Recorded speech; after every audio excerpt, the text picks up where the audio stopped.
Hello friends, welcome to today's lesson. आज जो है हम लोग बायोडिग्रेडेबल वेस्ट के बारे में डिस्कस करेंगे। लास्ट लेसन में जो है हम लोग वेस्ट के बारे में स्टार्ट ही किए थे और थोड़ा सा डेफिनेशन देखे थे कि वेस्ट जो है किसको बोला जाता है, कैसे ये एक्यूमुलेट होता है, कैसे उसका डिस्पोजल होना चाहिए और क्यों ये इसका जो है इंक्रीमेंट हमें देखने को मिलता है वगैरह वगैरह। ठीक है, तो जो भी है आज अच्छे से डिस्कस करेंगे और वेस्ट कितने टाइप का होता है, उसका कैसे डिस्पोजल किया जा सकता है, उसके बारे में जो है आज डिस्कस करने वाले हैं। और लास्ट लेसन में जो है हम लोग ओजोन के बारे में भी थोड़ा सा पढ़े थे। अगर आपको कोई डाउट है तो कमेंट करके पूछ लीजिएगा, नहीं तो अच्छे से रिवाइज करते हुए आगे बढ़िएगा। तो स्टार्ट करते हैं आज का लेसन। बायोडिग्रेडेबल वेस्ट क्या होता है? These are the waste which are broken down and disposed of naturally by saprophyte and decomposers. तो ये जो है वेस्ट जो है, अगर ये बायोडिग्रेडेबल है तो कैसे पता चलेगा? ये वेस्ट जो है जनरली अगर डिस्पोज होता है, बाहर ऐसे ही पड़ा रहता है, तो ये सैप्रोफाइट और डिकम्पोजर्स के द्वारा जो है ऑटोमेटिकली ब्रोक डाउन हो जाता है एंड जो है मिट्टी में मिल जाता है। ठीक है, तो इसके लिए कोई हमें फिर जो है एक्स्ट्रा दिमाग लगाने की ज़रूरत नहीं है, उसके लिए कुछ एक्स्ट्रा करने की ज़रूरत नहीं है, ये ऐसे ही जो है डिकम्पोज हो जाता है। ठीक है, और common saprophyte are microscopic organism. जो डिकम्पोजर्स होते हैं हमारे, ये माइक्रोस्कोपिक ऑर्गेनिजम्स होते हैं और microbes like bacteria and fungi होते हैं, जो कि एंजाइम सिक्रेट करते हैं, जिससे जो है सल्युबलाइजेशन होता है वेस्ट का, यानी कि वेस्ट का जो है मिलना हो जाता है, यानी कि पिघल जाना हो जाता है। जैसे कि पूरा एकदम से उसका कोई अस्तित्व ही नहीं रहता है, वो एकदम से पिघल जाता है और मिट्टी में जो है मिट्टी का फॉर्म लेके ये मिट्टी में मिल जाता है। ठीक है, और बायोडिग्रेडेबल वेस्ट क्या होता है जनरली? ये जो गार्बेज वगैरह, सीवेज वगैरह, जो भी ऑर्गेनिक काउ डोंग जो भी है, एनिमल डोंग है, जो भी है वो सब जो है हमारे बायोडिग्रेडेबल वेस्ट में ही आते हैं। और फिर थोड़ा सा देख लेते हैं एलेबरेटेड वे में कि और भी क्या हो सकता है वेस्ट में, और भी क्या आता है हमारा। वो तो सीवर वाटर जो भी है हम लोग देख लिए हैं, और life stock waste, used tea leaves, waste paper, waste cotton, wool, leather, wood, jute articles, food leftovers जो भी है, यानी कि जो हमारा लाइफ स्टॉक वेस्ट होता है, यानी कि जो भी एनिमल्स जो होते हैं हमारे, उनका जो भी डंग वगैरह निकलता है, वो सब जो एक्सक्रीटरी मटेरियल निकलता है, वो सब जो है लाइफ स्टॉक वेस्ट में आता है। जो हम लोग चाय का पत्ती जो यूज़ करने के बाद जो बच जाता है, वो सब जो है यूज टी लीव भी जो है बायोडिग्रेडेबल वेस्ट में आता है। फिर जो है वेस्ट पेपर जो भी निकलता है, वेस्ट कॉटन और ऊल और लेदर और वुड का जो पार्टिकल्स होता है, जूट आर्टिकल्स जो भी होता है, फूड का लेफ्ट ओवर जो भी खाना बच जाता है, वो सब जो है बायोडिग्रेडेबल वेस्ट में आते हैं। इनको जो है सैप्रोफाइट्स आराम से जो है डिकम्पोज कर लेते हैं।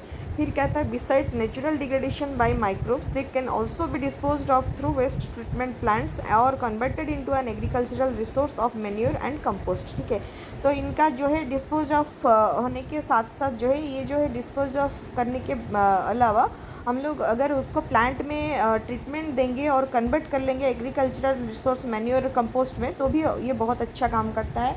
और बायोडिग्रेडेबल वेस्ट जो है should not be allowed to pile up anywhere as they attract wild life. ठीक है, तो ये जो बायोडिग्रेडेबल वेस्ट है, अगर इसको हम लोग जो है अच्छी तरह से यूज़ नहीं करेंगे, अगर ये पड़े पड़े अगर पाइल अप हो जाता है, बहुत ज़्यादा इकट्ठा हो जाता है, तो ये जो है वाइल्ड लाइफ को अट्रैक्ट करने लगता है। ठीक है, और डिग्रेडेबल वेस्ट क्या होता है? These are the waste which cannot be broken down by decomposers because they do not have any enzymes for the same। ठीक है, ये जो नॉन बायोडिग्रेडेबल होता है उसके लिए कोई एंजाइम ऐसा नहीं होता है जो इसको ब्रोक डाउन कर सके, तो ये जो है ऐसे ही पड़े रहते हैं और इसका जो है ऐसे ही मतलब ये जो वेस्ट जो है ऐसे ही पाइल अप होकर रहता है और ये जो है अपने आप डिकम्पोज नहीं होता है। We can not eat coal to obtain energy because we do not possess enzymes for the same. हम लोग जो है कोल को खा नहीं सकते एनर्जी पाने के लिए। ठीक है, तो क्योंकि हमारे पास वो एंजाइम नहीं है जो कोल को पचा के एनर्जी पैदा कर सके। Most of the non biodegradable waste are human made. Mainly जो नॉन बायोडिग्रेडेबल वेस्ट होता है वो ह्यूमन मेड ही होता है। और क्या आता है उसमें? जो नॉन बायोडिग्रेडेबल वेस्ट होता है ह्यूमन मेड जो भी होता है, उसमें क्या आता है हमारा? प्लास्टिक हो गया, फिर जो है क्रॉकरी हो गया, मेटेलिक कैंस हो गया, ग्लास आर्टिकल्स हो गया, पॉलीथीन बैग्स हो गया, सिंथेटिक फाइबर्स हो गया, सिल्वर फॉयल, मैनी पेस्टिसाइड्स, ये सब जो है हमारा human made non biodegradable waste में आता है। ठीक है, और industries also produce a number of non biodegradable waste consisting of heavy metals, synthetic chemicals, toxins etcetera. ठीक है, तो इंडस्ट्रीज जो है वो भी बहुत ज़्यादा मात्रा में इस तरह का वेस्ट प्रोड्यूस करते हैं, जिनमें क्या होता है? हैवी मेटल्स होता है, सिंथेटिक केमिकल्स होता है और टॉक्सिन्स होता है। फिर some of this waste can be broken down by heat, pressure and oxidation under specific conditions. ठीक है, तो ये जो जो भी हमारा वेस्ट निकलता है नॉन बायोडिग्रेडेबल वाला, ये जो है ऐसे ही डिकम्पोज नहीं होता है। इसको जो है हम लोग हाई हीट या फिर कोई एक particular fixed heat and pressure देके ऑक्सीडेशन प्रोसेस के थ्रू से जो है स्पेसिफिक कंडीशन में जो है इसको हम लोग ब्रेक डाउन कर सकते हैं। हम लोग आगे देखेंगे कि सोर्सेस ऑफ वेस्ट क्या होता है, यानी कि वेस्ट कहाँ से निकलता है, जनरली उसका सोर्स क्या होता है। तो पहला तो है डोमेस्टिक वेस्ट में क्या आता है, includes waste in generated in houses, paper, plastic, vegetable waste, glass, textile, ये सब जो है घर से निकलता है, ठीक है। तो ये डोमेस्टिक वेस्ट में आता है। कमर्शियल वेस्ट क्या होता है, includes waste generated in commercial establishments like shops, printers, office, godowns etcetera. तो जो भी कमर्शियल एस्टेब्लिशमेंट होता है, शॉप, प्रिंटर, ऑफिस जो भी है, उसमें से जो निकलता है वो कमर्शियल वेस्ट माना जाता है। जैसे कि हमारा पैकिंग मटेरियल हो गया, पॉलीथीन, पेपर, स्पॉइल्ड गुड्स हो गया, वेजिटेबल, मीट रिमेनेंट्स, ये सब जो है जनरली कमर्शियल वेस्ट में आता है। Ashes come from burning solid fossil fuels like coal, wood and coke, ठीक है। तो ये कमर्शियली जो जहाँ पे फॉसिल फ्यूल्स बर्न किया जाता है वहाँ से एसेस भी जो है निकलता है, जहाँ पे भी कोल, वुड और कोक जो है बर्न किया जाता है वहाँ से निकलता है ये सब। तो ये भी कमर्शियल वेस्ट में आता है। Many houses and road side eateries use this fuels, ठीक है। तो रोड साइड में जो हम लोग छोटे छोटे स्टॉल लगा के लोग खाना बेचते हैं, तो उनके पास जनरली ये कोल और वुड, कोक वगैरह जला के जो है खाना बनाते हैं, तो वहाँ से जो है यास निकलता है। फिर क्या होता है, animal waste include dung of street, जो भी गाय, भैंस, बकरी, कुत्ते वगैरह जो भी सड़क में घूमते हैं, स्ट्रे एनिमल्स होते हैं, उनका भी जो है डोंग वगैरह ये सब भी जो है वेस्ट में आता है, सोर्स ऑफ वेस्ट में आता है। फिर बायोमेडिकल वेस्ट में क्या आता है, are waste generated from hospitals which include expired drugs, plastic syringe, surgical dressings etc, ठीक है। they can be infectious। तो ये जो है बायोमेडिकल वेस्ट जनरली नेचुरल बात है कि मेडिकल का वेस्ट है तो उसी तरह का वेस्ट निकल रहा होगा, जैसे कि एक्सपायर हो गया कोई ड्रग्स तो वो जो है वेस्ट बन गया। फिर प्लास्टिक सिरिंज जो भी डेली बेसिस पे पेशेंट्स को दिया जाता है वो रिपीट नहीं होता है तो वो फेंक दिया जाता है, तो वो भी जो है बायोमेडिकल वेस्ट में आ गया। सर्जिकल ड्रेसिंग में यूज होने वाले ग्लोव्स, कर्टन एंड बैंडेज वगैरह जो भी है वो सब भी जो है बायोमेडिकल वेस्ट में आता है। फिर कंस्ट्रक्शन वेस्ट में क्या आता है, is contributed by the construction activity going on in urban areas, this includes metal road, cement, concrete etcetera. तो ये जो भी है मेटल रॉड जो भी होता है, आयरन का सरिया वगैरह और सीमेंट, कंक्रीट जो भी होता है, सब कंस्ट्रक्शन वेस्ट में आता है। This type of waste is also generated by departments like electricity, drainage and telephone, ठीक है। तो इस तरह का जो है ये जो electricity department, drainage and telephonic department जो भी है उसमें से भी जो है कंस्ट्रक्शन वेस्ट वगैरह निकलता है। फिर सीवेयर क्या होता है, sewer remove from the sewerage during cleaning in left on the our road side which poses several health hazards to the public, ठीक है। जो भी हमारा ड्रेन्स होता है, ड्रेन्स को जब क्लीन किया जाता है तो ड्रेन में जो भी कचरा जमा हुआ रहता है उसको निकाल के ड्रेन के साइड में ही जो है रख दिया जाता है, वो पाइल अप होके रहता है। तो वो जो सीवर से निकला हुआ जो भी वेस्ट होता है वो जब ऊपर आके रहता है रोड साइड में तो वो बहुत ही ज़्यादा हार्मफुल होता है, हेल्थ hazard जो है मतलब क्रिएट करता है, ठीक है।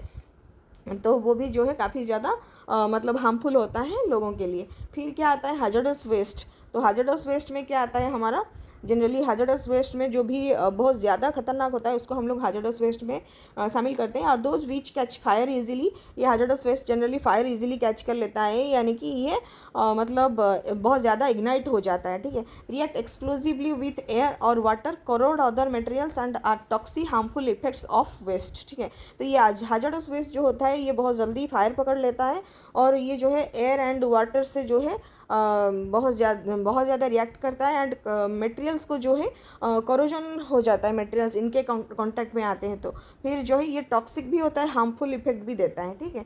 फिर जो है क्या next point, in the absence of proper waste management the waste lies on the streets, road corners, improperly disposed of on vacant land. It has some serious health hazards. They attract wildlife like flies, mosquitoes, etc. Scavengers such as stray dogs, pigs, rats, which can spread diseases. It also generates bad odor and causes pollution, ठीक है।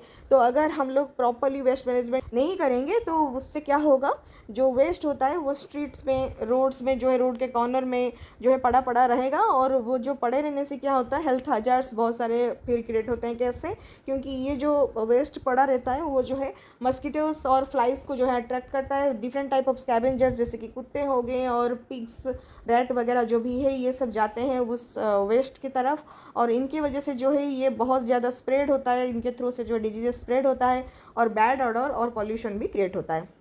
फिर क्या होता है, सब non biodegradable substances such as industrial chemicals, pesticides, radioactive substances, heavy metals are very harmful to the living beings. ये जो non biodegradable waste होता है, सब्सटेंसेस होता है, इंडस्ट्री से जो निकलता है, chemicals, pesticides, radio active substances वगैरह, हैवी मेटल्स जो भी निकलता है, ये बहुत ही ज़्यादा हार्मफुल होता है लिविंग बींग्स के लिए। और this substances enter the food chain at lower trophic level and their concentration increases from one trophic level to the next.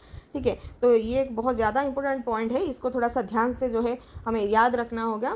ये जो नॉन बायोडिग्रेडेबल सब्सटेंसेस होता है, जो भी इंडस्ट्री से निकलने वाला केमिकल्स होता है, पेस्टिसाइड्स, रेडियो एक्टिव सब्सटेंसेस होता है, हैवी मेटल्स होता है, ये लिविंग बींग के लिए बहुत ज़्यादा हार्मफुल होता है, क्योंकि ये हमारे फूड चेन में जो है लोअर ट्रॉफिक लेवल से एंटर कर जाता है। धीरे धीरे इसका कंसंट्रेशन जो है लोअर ट्रॉफिक लेवल से ऊपर ट्रॉफिक लेवल तक जाते जाते जो है बहुत ज़्यादा कंसंट्रेशन में पाया जाता है। As human beings occupy the top most level in the food chain, maximum concentration of these elements get accumulated in our bodies and produce harmful effect. ठीक है, जनरली ह्यूमन बींग जो है ऊपर के लेवल में ही आते हैं, तो इनके पास जो है हाई कंसंट्रेशन का ये सब जो है इंडस्ट्रीज जो निकलने वाले केमिकल वेस्ट का जो है मात्रा देखने को मिलता है, जो कि लिखा गया कि this increase in concentration of harmful chemicals from one trophic level to the next is termed as biomagnification. इस प्रोसेस को क्या बोला जाता है? बायोमैग्निफिकेशन बोला जाता है।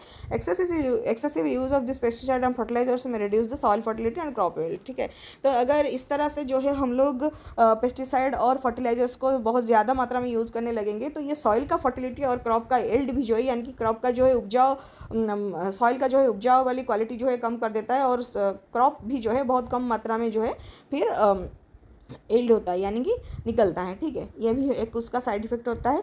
फिर अगले लेसन में जो है हम लोग देखेंगे बायोप्लास्टिक्स के बारे में, ऑर्गेनिक प्लास्टिक के बारे में। और आज हम लोग वेस्ट वाला पार्ट कवर कर लिए हैं। थोड़ा सा इसमें याद रखने वाली बहुत सारी चीज़ें आती हैं, जैसे कि वेस्ट कितने टाइप का होता है और कैसे ये डिस्पोज होता है और सोर्सेस इसका क्या होता है, फिर बायोमैग्निफिकेशन क्या होता है, ये सब चीज़ें जो है हमें याद रखनी होगी। नेक्स्ट लेसन में जो है हम लोग बायोप्लास्टिक से कंटिन्यू करेंगे और जो है वेस्ट मैनेजमेंट की तरफ चलेंगे, कैसे वेस्ट का मैनेजमेंट हो पाएगा। ठीक है, तो अगर यहाँ तक कोई डाउट है तो आप कमेंट कर सकते हैं। अगर अच्छा लग रहा है तो शेयर सब्सक्राइब करना मत भूलिएगा। Thank you so much.